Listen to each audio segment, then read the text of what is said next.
बीच में जंग जैसे हालात हैं। सवाल यह कि जंग छिड़ी तो आखिर क्या होगा, क्योंकि अमेरिका और ईरान के बीच में बढ़ता तनाव एक बार फिर से खतरनाक मोड़ पर पहुंच गया है। ईरान ने अमेरिकी राष्ट्रपति डोनाल्ड ट्रंप को सख्त चेतावनी देते हुए कहा है कि तेहरान पर किसी भी तरह का हमला किया गया तो उसे ऑल आउट वॉर माना जाएगा और उसका जवाब बेहद कठोर तरीके से दिया जाएगा। इस बीच एक आईआरजीसी कमांडर ने यह भी कहा कि उनकी उंगली ट्रिगर पर है। अमेरिका ने यूएसएस अब्राहम लिंकन विमान वाहक पोत यानी कि कैरियर बैटल ग्रुप के साथ साथ एक बड़ी नौसैनिक जो बेड़ा है, नेवी है और लड़ाकू विमान ओमान की खाड़ी के पास तैनात कर दिए हैं। अमेरिका ने यूएसएस अब्राहम लिंकन जैसे युद्धपोत और कई नौसेना युद्धपोतों को मिडिल ईस्ट में तैनात किया है। यह युद्ध के खतरे को दर्शाता है या फिर कम से कम तनाव को बेहद बढ़ाता है। ईरान ने चेतावनी दी है कि किसी भी सैन्य हमले को वो पूरे युद्ध के रूप में लेगा। सीधे युद्ध की घोषणा नहीं हुई है, अभी तक सीधे युद्ध की घोषणा नहीं हुई है और बिगुल नहीं बजा है जंग का, लेकिन स्थिति बहुत ही सेंसिटिव है, बहुत ही नाजुक है। किसी भी छोटी हिंसात्मक घटना के कारण व्यापक संघर्ष फैल सकता है। भारत ने शांतिपूर्ण समाधान और कूटनीति डिप्लोमेसी की दिशा में अपना रुख स्पष्ट रखा है, लेकिन भारत के लिए यह क्यों चिंता का विषय है? क्योंकि हम जानते हैं कि भारत लगभग 80 से 90% का तेल आयात पर निर्भर करता है, इंपोर्ट होता है इंडिया में, और एक इसका जो बड़ा हिस्सा है वो मिडिल ईस्ट से आता है। इसके अलावा और क्या है, इसी पर बात करेंगे। लेकिन जंग छिड़ी तो क्या होगा, यह सवाल।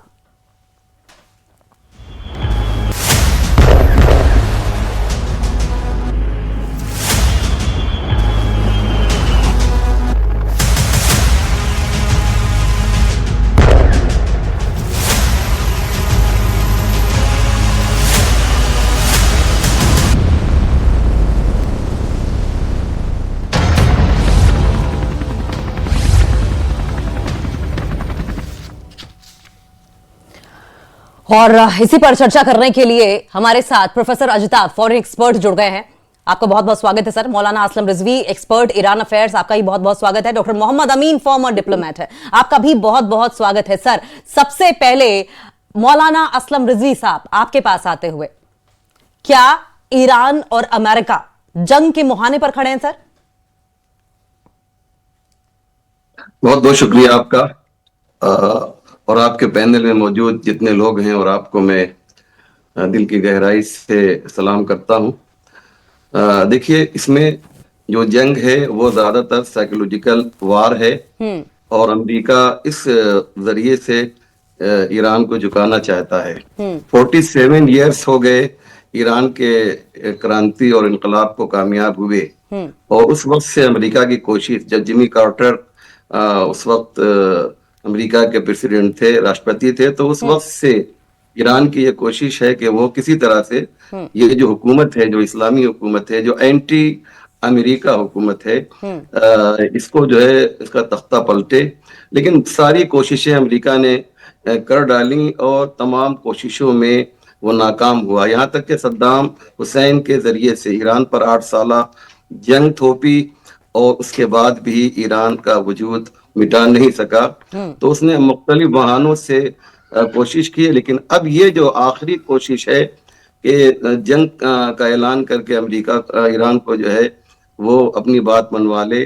लेकिन मैं जो आपको बता रहा हूँ, और यही होने वाला है, एक तो जंग होगी नहीं, और अगर होगी वही मेरा सवाल वही था मौलाना साहब। अगला सवाल यही था कि कभी भी बूट्स ऑन ग्राउंड अमेरिका की ओर से उतरे हुए दिखाई नहीं दिए हैं। आपको लगता है इतनी कुव्वत है अमेरिका के अंदर, वो भी तब जब gulf countries, middle east countries अपना सपोर्ट एक तरीके से साइलेंटली पीछे ले चुकी है अमेरिका से, तो हिम्मत करेगा अमेरिका?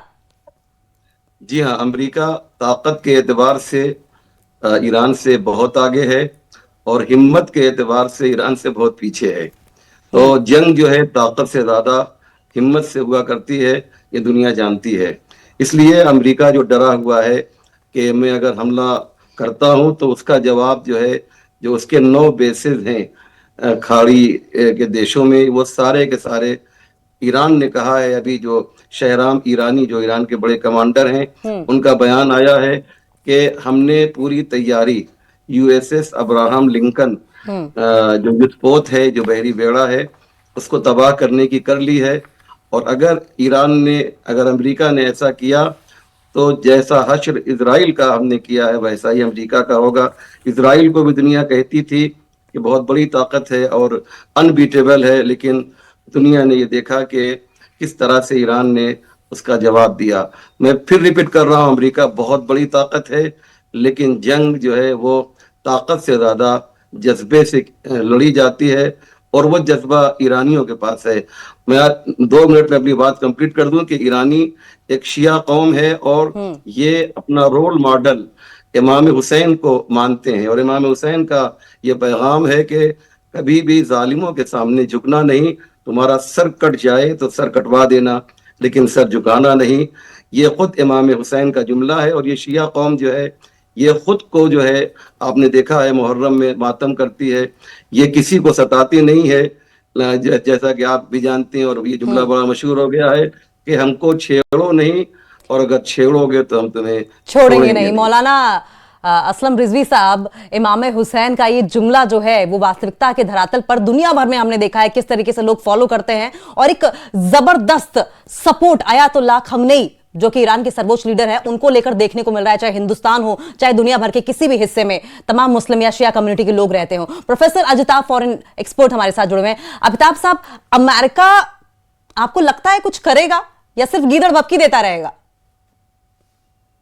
देखिए अंकिता जी, अमेरिका ने यूएसएस अब्राहम लिंकन को मिडिल ईस्ट में अपने सेंट्रल कमांड के हवाले कर दिया है। वहां पे ओमान की खाड़ी के आसपास वो लगा हुआ है। तो अमेरिका, जैसा रिजवी साहब ने कहा कि डराने की, एक साइकोलॉजिकल प्रेशर क्रिएट करने की। सर, इसको हम क्या पॉस्चरिंग के तौर पर देख सकते हैं कि पॉस्चरिंग कर रहा है? पॉस्चरिंग है, लेकिन द वेरी फैक्ट कि वहां पे अब्राहम लिंकन को उसने तैनात किया है और पूरे बेरे के साथ वो आया है, तो इसको इतना लाइटली भी नहीं लिया जा सकता। और ईरान को अपने जो उनके अंदर के इश्यूज हैं उसको सॉल्व करने की जरूरत है। उस पे जो उनकी खुद की जनता है उनके इश्यूज को देखने की जरूरत है, क्योंकि ईरान अपने आप में अगर कमजोर होगा तो दूसरे, खास करके अमेरिका, उसको दबाने के लिए पहले से तैयार हैं और बहुत ज्यादा प्रेशर कर रहे हैं। तो उनकी कोशिश लगातार रहेगी।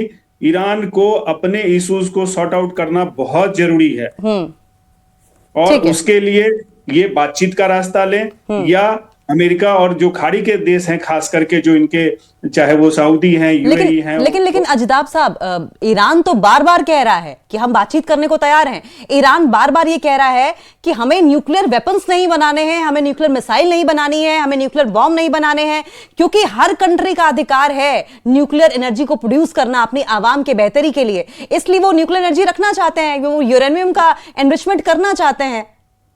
ईरान तो तैयार है।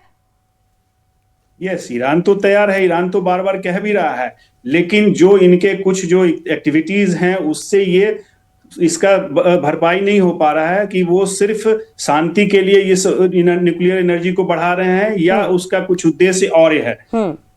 अगर वो उद्देश्य है जिसके लिए अमेरिका ने पिछले साल इन पे अटैक भी किया, वो जो international energy, atomic energy association है, या तो उसको ईरान पूरी तरह से अलाउ करे चेक करने के लिए, या फिर यहाँ के जो उनके भी हैं मिडिल ईस्ट के लोगों का, देशों को सहारा लेके और इसको सॉल्व करने की कोशिश करें, क्योंकि अकेले ईरान ये नहीं कर सकता। और सबसे मेन है कि उनको अपनी आर्थिक स्थिति भी देखनी होगी।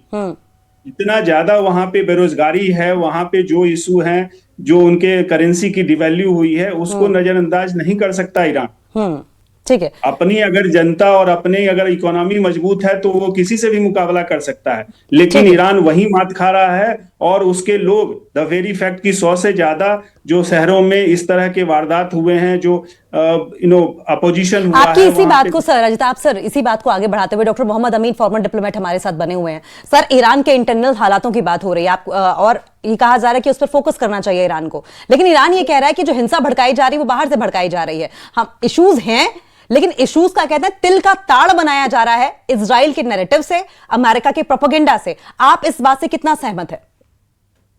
देखिए, मैं मौलाना साहब की बात को आगे बढ़ाना चाहूंगा कि इस्लाम जिंदा होता है हर करबला के बाद। तो जो उन्होंने बात कही है, तो ये बहुत ही मजबूत कौम है और इसको पीछे करना बड़ा मुश्किल है। और ये जो सबसे बात, ये जज्बे की जो बात कर रहे थे मौलाना, लड़ने की बात कर रहे थे, तो जज्बा जो लड़ाई का है या जोश का है या मुकाबला करने का है, वो उस कौम के अंदर है, ईरान के अंदर। आप देखेंगे कि उन्होंने अपनी पूरी तैयारी कर ली है। आपने देखा इससे पहले भी कोशिश की गई कई बार, और अब की बार भी की गई कोशिश, लेकिन वो जो उन्होंने वहाँ पर लोकल लेवल पे खलफशात फंसाने की कोशिश की है, वो कामयाब नहीं हो पाया, और जो उनके लोग थे वो पकड़े गए, और पकड़ने के बाद उनको सजा देने की बात आई है। तो उस पर ट्रम्प साहब ये कह रहे हैं कि अगर उनको सजा दी गई तो हम आपके ऊपर मिलिट्री फायर कर देंगे। क्यों?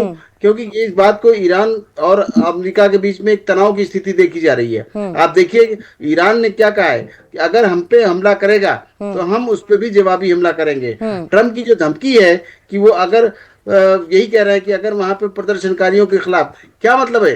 क्यों आप उनके कंट्री में प्रदर्शनकारियों को डेवलप किया है आपने, आप उनको सपोर्ट दिया है मॉरल, इसलिए आप उनके साथ हैं? ऐसा नहीं चलेगा। आप देखिए यूएस मिलिट्री जो है उसका जो हमला है उसे रोकने के लिए क्या कहा है, यूएई ने भी कह दिया है। अभी गल्फ कंट्री की बात हो रही थी तो मैं बताऊं आपको, यूएई ने भी जो पिछली बार इनको सपोर्ट किया था, जॉर्डन ने सपोर्ट किया था, सऊदी अरब ने किया था, लेकिन अब की बार यूएई ने साफ कर दिया कि अगर वो ये चाहता है ईरान पे हमला करना तो हम ना तो उसको अपना जमीन देंगे ना अपना एयर स्पेस देंगे। बिल्कुल ठीक कह रहे हैं मोहम्मद साहब, लेकिन एक छोटा सा सवाल आपसे पूछे क्योंकि इंडिया के परिप्रेक्ष्य को भी बीच में लाना बहुत जरूरी है। सर, अगर अमेरिका और ईरान के बीच में जंग छिड़ती है, क्योंकि अभी सीधे तौर पर जंग की बात नहीं हुई है, टेंशन्स दिखाई दे रही हैं, तो हिंदुस्तान का क्या स्टैंडिंग आप देख रहे हैं? हिंदुस्तान पर क्या असर पड़ता हुआ आपको दिखाई देगा? अभी आप देखिए जो यूएन में मीटिंग हुई थी तो वहां पर क्या हुआ था, इनकी जो इन्होंने अपने ईरान ने अपने लोगों को सजा देने की बात की थी, वहां पर जो उनको पकड़ा था इस बात के लिए उनको कंडेम किया गया था। लेकिन उसके फेवर में क्या हुआ कि उसके फेवर में वोट नहीं दिया हमारे हिंदुस्तान ने, चाइना और हिंदुस्तान ने, दोनों ने उसके अगेंस्ट वोट दिया है। ये क्या दर्शाता है? ये दर्शाता है कि हम अपने पड़ोसी के साथ हैं। हमारे हिस्टोरिकल दशक यानी सैकड़ों साल से हमारे ईरान के साथ अच्छे संबंध हैं। आज चाहे वो कल्चरली हो, चाहे वो पड़ोसी के तौर पे हो, चाहे रिलीजियसली हो, हम वहां से जुड़े हुए हैं और हम ईरान के हमेशा हमें साथ दिया है। और आपको आज एक बात बता दूं फॉरेन के नाते कि ये जो हमारी जो पॉलिसी है मोदी जी की, वो मोदी पॉलिसी है, यानी इंडिपेंडेंट पॉलिसी है फॉरेन की। वो किसी पे यकीन नहीं करते। आज देखिए ट्रम्प को कितना बड़ा जोल दिया है। ट्रम्प को ये जोड़ दिया गया कि आप देखिए कि यूरोपियन यूनियन के साथ में सौदा हो गया, और उससे पहले हमने यूके के साथ ट्रेड डील की, फ्री ट्रेड, उसके बाद ऑस्ट्रेलिया के साथ की। ये क्या है? ये यही बात दर्शाता है कि हम किसी से दबने वाले नहीं हैं, चाहे वो कोई बात हो। इससे पहले आप देखिए रशिया की बात की उन्होंने, रशिया से भी हमने तेल लेना शुरू किया, हमने मना नहीं किया। आज भी हम उनके साथ अपने रिश्ते सही हैं। आज पुतिन बिल्कुल ठीक कह रहे हैं। और इसी बात को सर, आपकी इसी बात को मौलाना साहब से मैं पूछूंगी। मौलाना साहब, हिंदुस्तान को बहुत प्रेशर में लेने की कोशिश की अमेरिका ने कि वो ईरान का साथ ना दे, वो रशिया का साथ छोड़ दे, लेकिन बावजूद इसके सैंक्शंस पर सैंक्शन अमेरिका लगाता रहा, हिंदुस्तान डिगा नहीं। और आज भी हम देख रहे हैं कि ईरान और हिंदुस्तान के रिश्ते बिल्कुल वैसे ही मजबूत हैं जैसे कि दशकों से चले आ रहे हैं। सबसे पहले तो सर, अगर हम अमेरिका की स्ट्रेटेजी की बात करें तो पहले तो हथियार रसद मुहैया कराता है और वहां पर हिंसा भड़काने की कोशिश करता है। अगर कुछ भी ना हो तो सत्ता परिवर्तन कर देने की कोशिश करता है, सत्ता से ही बेदखल कर दो जो वहां पे जो भी सत्ता पर आसीन है। ऐसे में क्या लगता है कि ये जो ईरान में इश्यूज सर चल रहे हैं, इन इश्यूज की सच्चाई क्या है? क्या ये अमेरिका की मिली भगत है, अमेरिका की कारस्तानी है कि ईरान हिंसा की आग में जलने के मुहाने तक पहुंच गया था, हालांकि हालात संभाल लिए गए वहां पर? देखिए, दो बातें मुझे आपके इस एक सवाल के जवाब में करनी है जी। पहली बात तो मुझे ये कहनी है कि अमेरिका को पैदा हुए जुमा 8 दिन भी नहीं हुआ है, और जब अमेरिका का वजूद नहीं था, ये दुनिया में आया भी नहीं था, उस वक्त ईरान और इंडिया जबरदस्त दोस्त हुआ करते थे, और दोनों की दोस्ती जो है पूरी दुनिया में फेमस और मशहूर थी। और कभी भी आज तक हिंदुस्तान और ईरान के ताल्लुकात कभी भी खराब नहीं हुए। इतने प्रॉब्लम्स जो है इंटरनेशनल लेवल पे आए, ईरान इराक की जंग से लेकर आज तक, लेकिन हमेशा ईरान ने इंडिया का साथ दिया और इंडिया ने ईरान का साथ दिया। जो आपने देखा होगा कि जब इस्लामिक कंट्रीज की जो मीटिंग हुई थी और उसमें जो मुद्दा इंडिया के खिलाफ उठाया गया था, तो अकेला हिंदुस्तान एक मुल्क था कि जिसने इंडिया के हक में वीटो किया था, और वहां पर पाकिस्तान को मुंह की खानी पड़ी थी। तो बहुत अच्छा हमारा दोस्त है, और हम मोदी जी को सैल्यूट करते हैं, सलाम करते हैं कि उन्होंने इस सिलसिले में ये बताया कि हम अमेरिका के रोब में और उसके दादागिरी के सामने सर झुकाने वाले नहीं है। और ये आज की बात नहीं है, हमेशा हिंदुस्तान का ये स्टैंड रहा है कि जो सच्चाई है हमें उसका साथ देना चाहिए। मैं एक बात और कहिए तो ऐड कर दूं कि इस बिल्कुल। वक्त जो है, जो जंग की जो बातें हो रही हैं पूरी दुनिया में के साथ जंग होगी, जंग हो सकता है हो, लेकिन बहुत ही महदूद पैमाने पर, लिमिटेड लेवल पे जंग होगी। और उसमें जो नुकसान होगा ईरान का ज्यादा नुकसान होगा। मैं फिर रिपीट कर रहा हूं, ईरान कमजोर है, ईरान का ज्यादा नुकसान होगा, लेकिन नुकसान के बाद भी ईरान कुछ खोएगा नहीं। लेकिन अगर यूएसएस अब्राहम लिंकन के ऊपर एक अदद जो ईरान की सिज्जील मिसाइल, ये सिज्जील मिसाइल को ईरान ने बिल्कुल जो उसके ऊपर निशाना लगा दिया है, एक मिसाइल गिरेगी तो जो उसकी साख है, जो उसकी इज्जत है, वो हमेशा हमेशा के लिए खत्म हो जाएगी। लेकिन मौलाना साहब, ये एक बात नहीं समझ में आ रही है, पहले वेनेजुएला, फिर ग्रीनलैंड, इससे पहले भी हमने कई कंट्रीज पर देखा था कि या तो बर्बाद करके छोड़ दिया है या फिर हथियार लाया है। ये हड़पने की जो अमेरिका की आदत है, ये कब बंद होगी और इससे क्या हासिल हो जाएगा अमेरिका को? ये अपने को दादा समझता है। और ये होता कौन है कि जो कहे कि साहब तुम्हारे मुल्क में जो प्रोटेस्ट हो रहा है, प्रोटेस्टर से इसने कहा है, इस सनकी ने ईरान के कि तुम यहाँ पे हमला करो और ये जला दो और ये तोड़ दो। क्या ये तहजीब के खिलाफ नहीं है कि एक मुल्क का राष्ट्रपति जो है वह दूसरे मुल्क के लोगों से ये कहे कि तुम ऐसे प्रोटेस्ट करो और ये करो वो करो, ये भड़काना, ये किसी एतबार से भी सही नहीं। आपने बिल्कुल सही कहा। ये होता कौन है कि किसी दूसरे मुल्क को के बारे में ये कहने के लिए, उसे खुद जो आयतुल्लाह खामनई ने बड़ी प्यारी बात कही थी चंद दिन पहले कि अमेरिका खुद जो है वहां के लोगों के साथ किस तरह से बर्ताव करता है। आप ह्यूमन राइट्स की रिपोर्ट्स देखिए कि हर साल जो है अमेरिका में कितने लोग पुलिस की गोली से मारे जाते हैं। आप प्लीज चेक कीजिएगा तो आपको सच्चाई मालूम होगी।